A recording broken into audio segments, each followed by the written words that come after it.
একটা হাদিস আমরা প্রায় শুনি যেখানে আল্লাহ বলেছেন, কোন বান্দা যদি দৈনিক 70 বার কোন কবিরা গুনাহে জড়িয়ে যাওয়ার পর 70 বারই আমার কাছে মাফ চায়, আমি তার গুনাহ মাফ করে দেই, তার তওবা কবুল করে নেই।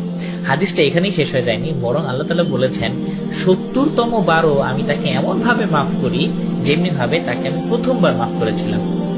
মানে খুবই আজীব একটা বিষয়। আপনি কখনো ভেবে দেখেছেন আপনি আপনার সন্তান, আপনার কর্মচারী বা আপনার অধীনস্থ যারা রয়েছে তাদেরকে আপনি প্রথমবার যখন ভুল করে আপনি মাফ করে দেন, বলেন যে এটা হতেই পারে, এটা মানুষ হিসেবে মানুষের হয়েই যায়। কিন্তু দ্বিতীয়বার, তৃতীয়বার, চতুর্থবার হলে আপনি কিন্তু মাফ করেন না। তৃতীয়বার হলেই কিন্তু আপনি তাকে আর মাফ করবেন না, তাকে আপনি কাজেই রাখবেন না। আপনার সন্তান যদি হয় তাকে, তাহলে আপনি কিছু উত্তম মাধ্যম দেওয়ার পর এরপর বিবেচনা করবেন যে তাকে মাফ করা যায় কিনা। সেখানে আল্লাহ তাআলা বলছেন যে 70তম বারও আল্লাহ তাআলা এমন ভাবে মাফ করেন যেভাবে আল্লাহ তাআলা প্রথমবার মাফ করেছিলেন।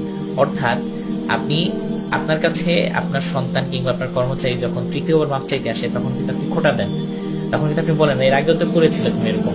কিন্তু আল্লাহ তাআলা কিন্তু বলছেন আমি তাকে এরকম ভাবে খোঁটা দেই না, বরং আল্লাহ তাআলা তাকে ঠিক একইভাবে প্রথমবার যেরকম আল্লাহ তাআলা মাফ করেছিলেন ঠিক একইভাবে আল্লাহ তাআলা তাকে মাফ করে দেন।